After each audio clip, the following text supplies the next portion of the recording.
علي سەرەتا بەخێر بێت. دکتۆر ئاشتی دەڵێت نێوشێروان 30 ملیۆن دۆلاری وەرگرتۆ و داویتە کۆمپانیایی وشە. بڵێ دیارە ئاشتی هەورامی 6 ساڵە خەڵکی چاواشەکردنی خەڵکی کوردستانە. یاسای نەوتوغازی کوردستان لە ساڵی 2007 تا بە دەسوخەتی خۆیان نووسیان ڕەوانەی پەرلەمانی کرد 6 ساڵە ئەم یاسای جێبەجێ نەکردووە خەڵکی کوردستان و پارلەمانتارانی کوردستانی چاواشە کردووە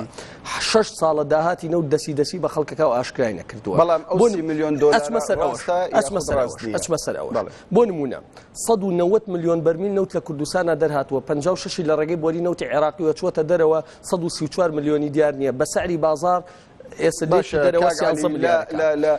لە پرۆگرامێکی تایبەتدا دکتۆر ئاشتی هەورامی نەخشەیەکی خستە ڕوو هەموو ئامارەکانی خستە ڕوو ئامارانە هەموو لەلایەن حزب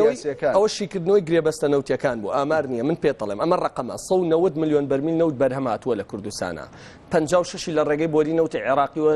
چۆتە دەرەوە 134 ملیۆن بەرمیل نەوتی بە سعری ڕۆژ 13 میلیارد دۆلارەکە واتە 13 ملیۆن دۆلار ملیۆنێک و 300 هزار دەفتەرەکە 8 میلیارد دۆلاری شیرینی گرێبەستە نەوتیەکان کە هاتووە دێت نادیارە ڕۆژانە هەومان بینەری ناردنەدەرەوەی نەوتی خاو نەوتی ڕەش و نەفتە بین بەڵام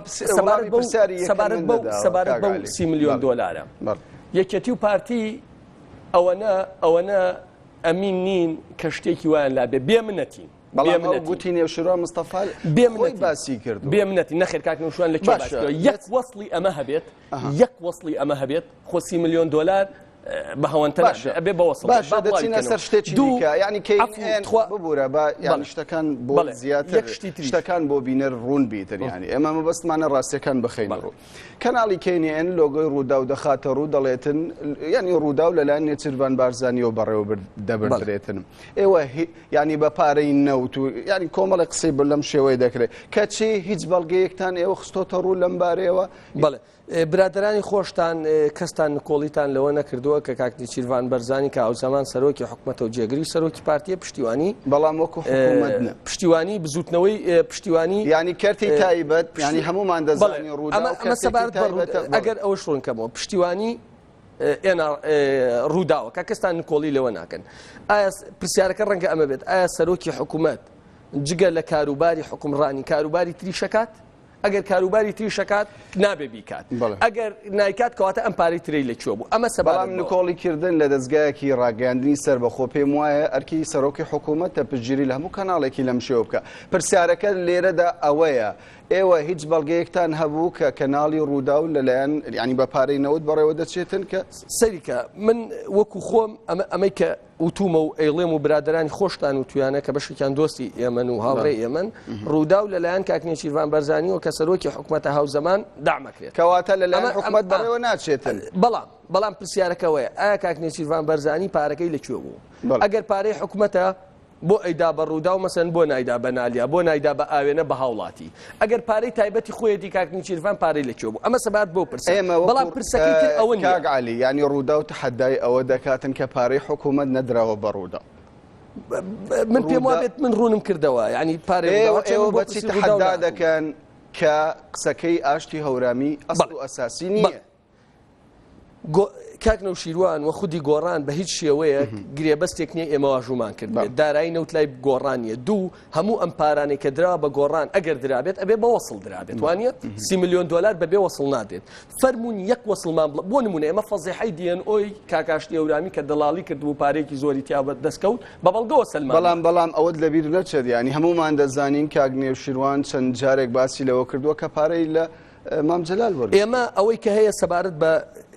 گۆڕان من لێرە هەمووی بە شەفافی ئەڵێم کاک نەوشیروان پێش لە مام جەلالی وەرنەگرتووە کاک نەوشیروان ئەگەر پارەی یەکێتی بەشکرانیوە زیاتری بەرەکەو کاک نەوشیروان کاتووەتە دەرەوە تەنیا 10 ملیۆن دۆلار ئەم 10 ملیۆن دۆلارە ئەم حرەکە گەورەی پێ دروست بووە کەیسە بووە بەچرای بووە خەڵکی کوردستان ئەم دەستگا ڕاگەیاندنانەی پێ دروست کاک نەوشیروان تا ئیسە 1 دیناریش معاشی نییە لە حکوومەتە سەیری خانووەکەی کاک نەوشیروان مستەفاکەن و سەیری حیمایەکانی و سەیری سیارەکەی کە مۆدیلی 2003 و 2004 تەنیا دوو سیارەی لە بەردەیان و مقارنەی کە ژیانی ئەو بە ژیانی سەرکردەکانی تر هەموو خەڵکە زانێت کە نەوشیروان مستەفا 1 دیناری بۆ بەرژەوەندی خۆی بەکار نەوشیروان مستەفا تا ئیسە خانوویەکی نییە کە بە ناوی خۆیەوە بێت باشە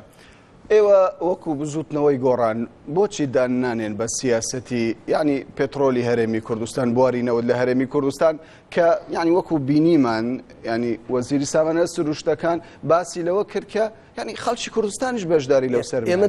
دژی سیاسەتی نەوتین ئێمە لەگەڵ ئەوان کۆمپانیا نەوتەکان بێتە کوردستانەوە ئێمە لەگەڵ ئەوان پێمان وایە زەمانەتێکی گەورەی سیاسیە بۆ هەرێمی کوردستان جگەلەوەی زەمانەتێکی ئابوووریە بەڵام کێشەی ئێمە لە پارایی نەوتە کێشەی ئێمە لەوەیە ئەم پیاوە 6 ساڵە دەسی بەم خەڵکەیەکە 4 کۆمپانیای گەورەی نیشتیمانی هەیە کە بەپێی یاسای نەوت و غازی 2007 بۆیە دابمەزرا تایسە دانەمەزراوە ئەبووە سندوقی داهاتە نەوتەکانی دابمەزراندایە کە ئەومان ئەو کاتەوە پەرلەمانتارەکان ئەنزانی پارەی نەوت چەنە و چۆنە و دانەمەزراوە و ئەم کابرا منەتی گەورەیەکە بەسەر خەڵک وەکو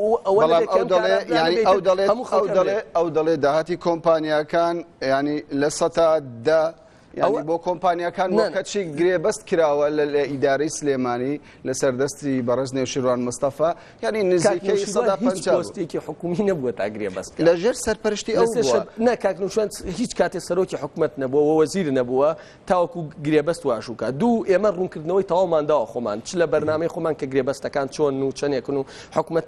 لە کوێ پارەی دەسەکەوێت کەس نکۆڵی لەوە ناکە هەڵام کاک عەلی ینی خەڵکێکی زۆر پرسیار لەوە دەکا ینی زۆر کەس باز دەوە دەکات دەڵێ سەرکردەکانی گۆڕان ینی حکومڕانی ئەو وڵاتیان کردووە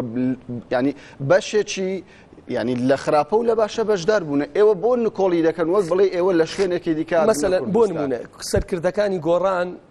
چێن مەسەن بۆ نمونە خەڵکێکمان هەبووە وەزیری ناوخۆ بووە هەموو سەلاحەتی خۆی بەجێڵا تەنان سیارەکانی فرۆشتووە و کاتەیەکی پارتی خەڵکی نامبراو کردەوە مەعاشی خەڵکیدا خەڵکمانە بووە کارگێڕی مەکتەبی سیاسی و بەرپرسی مەکتەبی سیاسی بە وازیان هەموو سەلاحەتەکانی خۆیان هێناوە لە پێناوی بەرژەوەندی گشتیە ئەوان 4 ساڵ 5 ساڵ 6 ساڵ پرۆژەی ڕیفۆرمیان هەبووە بۆ یەکێتی و بۆ حکوومەت کاتێک کە بێ ئومێد بوون هاتوونەتە دەرەوە تەحەداکەم لە هەموو ئەوە بەرپرسانەی ئێسل ناو گۆڕانن یەک بەڵگەی گەندەڵی بهێننەوە نەک ئەوە هەموو سەرکردەکانی گۆڕان مقارنەکە بە سەرکردەکانی یەک فایلدار لە ناو بزوتنەوەی گۆڕانە بڕۆ سەیری حەزبەکانی دیکەکە سەدان بەڵگەنامەیەکە فایلیان هەیە و دەستیان لەگەڵ باش کاگالی ئێوە بودجە لە حکوومەتی هەرێمی کوردستان وەردەگرن لە هەمان کاتیشدا وەزیری سامانە سروشتەکان دەڵێت 30 میلیۆن دۆلار دراوە بە کۆمپانیای وشە کەواتە ئێوە ڕوودا و دەڵێن کەناڵی نەفتەکە بەبێ ئەوەی کە ینی وای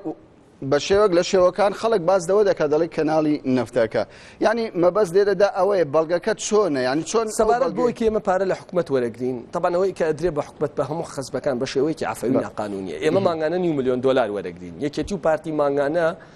4 میلیۆن دۆلار وەرەگرن واتە ئەو 29 کورسی ئێمە 25 کورسیمانی 8 ئەوەنەی ئێمە وەرەگێ بە یەک ڕێگا ئەمە جگەلەوەی بە 7 ڕێگای تر بە ناقانونی پارە ئەدزن بۆ خۆیان سەبارەت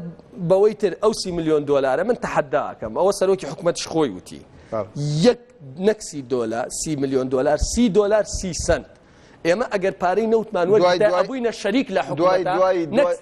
دوای ئەم لێ دوانە ینی بازدەوە دەکرێتن ینی KNNش بۆکو کەناڵی نەوتەکەژ نەخێر من پێ دەڵێم KNN مانگانەی KNN بە 300 میلیۆن دینار بەڕێوە چی ئێمە 600 میلیۆن دینار لە حکومەت وەرەگرین لە 150 پارە بۆ مەسوفاتی KNN لە 150 بۆ خرجەکانی تری بزوتنەوەی گۆڕانە مانگانە لە مانگی ڕابردوو ئێوە وەکو 600 میلیۆنتان بەڵێ ئەم مانگە خەرجی KNN ئەمێک دوو مانگە زیای کردووە بەپێی کەناڵی کی دیکەی KNN بۆ هەڵبژاردن دروست کراوە بەڵام من دڵنیاتەکەم و ئەمە جگەلەوەی لاریمان لەوە نییە کۆمەڵێک دەوڵەمەنی گەورە چ لە هەولێر و سرە سلێمانی بەتایبەتی لە کاتی هەڵبژاردنە ئامادەی خۆیان دەربڕێەوە بۆ ئەوەی کۆمەکی گۆڕانکەن پێمان وتۆ بۆ کۆمەی گۆڕانەکەن ئەڵێ ئێمە بەس نەجاتمان بێ لە کۆمپانیا حیزبەکانی یەکێتی و پارتی بە ئازادی ئیشی خۆمان بکەن دایان ئەوەنە ئێستا باشە هەندێک بۆ چون هەیە باز دەوە دەکەن دەڵێن زۆربەی ئەو کەسانەی خۆیان کاندید کردووە بۆ باشترکردنی بژێوی ژیانی خۆیانە نەک بژێوی ژیانی خەڵک ینی تۆ وەکو عەلی خۆت بۆ باشترکردنی ژیانی خەڵکە یا خۆت ئایندە بڕیان لەسەر ئەمەدا من ێستا لە خانوویەکی 125 مەتریام لەگەڵێکی هێژارنشینی هەولێر ئایندەی پرۆسەینەوە چۆن دەبینرێتن 3 مانگتریش هەر لەو خانووا بوون لەو گەڕەکە و ژیانمە ئایندەی پرۆسەینەوت ئێمە تەمە ناکەین لە حکوومەتی ئایندا پرۆسەینەوت بکرێ بە پرۆسەیەکی نیشتیمانی لەبری ئەوەی کەسێک یا دوو کەس بڕیاردا ئەم پرۆسەیە بکرێ بە دامەزراوەیەکی نیشتیمانی شەفاف هەمومان پێکەوە نەوتی کوردستان من دڵنیام ئەگەر سیاسەتێکی تەندروستی هەبێت باشترین خۆشگوزەرانی بۆ هەموو هاوڵاتیانی هەرێمی کوردستان بەدی دێت بەڵام ئەم وەزیری سامانە سروشتەی ئێستا ئێمە لەسەر حکومین ئەبێ لێ پێچینەوەی لەگەڵ بڵێ بەپێی هەموو ینی پرەنسیپەکان گرێبەستە نەوتیەکان ینی چەندین خەڵک تێیدا بەشدار بوونە بە پێی یاساکان یعنی ئێوە هەر دەڵێن شەفاف نییە شەفاف نییە بەڵێ شەفافە گرێبەستە نەوتەکان بەڵام چۆن شەفاف ئێمە خۆمان هەموو گرێبەستە نەوتەکانمان لەبەردەستەوە دراسەمان کردو من خۆم بەرنامەم لەسەر کردووە کێشەمان لە گرێبەستە نێتوەکانیان نییە کێشەمان لەو پارەیە لە چوارچێوەی ئەم گرێبەستاناوە دەساتون ئەم پارانە تاوەکو ئەم سادەی کە من و تۆ قسەی لەسەرەکەی نادیارن نە لە ناو بوجا ئاماشە بە یەک دیناریە دێت نە لە داهاتی ناوخوا ئاماشەی پێدرێت ئەوەی کە هەیە بەشێکی پارەکان لە بانک کوردستان دانراوە بەشێکی دیکەی لە بانقێکی نەودەوڵەتیە ناوی HSBC یعنی کێشەی ئێمە کێشەی پارەی نەوتە نەخراوەتە خزمەتی خەڵک ئەجینا خەونە بۆ منیش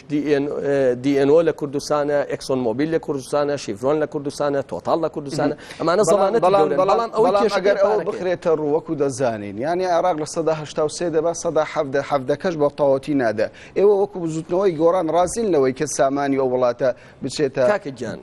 کێشەکە ئەمە بیانووە بۆ ئەوەی تۆ بڵێ ئەگەر بەس پارەکە باسکەم بەغا هەموویمان بیانون نییە ئەمە بەپێی یاسایە یعنی هەمومان دەزانین پەرلەمانی عێراق و بڕیاری دەرکردووە 1970 ینی 1970 یعنی 1970 بۆ وەرەمی کوردستانە 83 بۆ بەغدایە لەبەر ئەوەی بەغا پێمان نەزانێت تر هەرچێ پارەی نەوتەوا بە خۆی تەبیعیە ئەگەر لە بازنەیەکی دیاری کراوە ئێمە خۆمان لە هەموو خەڵکێ بە نیشتیمانی ترە زانین و بەدڵ سۆسترە زانین بۆ ئەم کوردستانە بێن قسە لەسەر ئەوەکەین ئەم پارە چۆن بخرێتە خزمەتی خەڵکەوە ئەم پارە تەسلیمی بەغاکە نەخێر هەموو ئەمانە فرتوفێڵە بۆ بەهدەردانی پارە من یەک نمونە بووە برادێکی خۆتان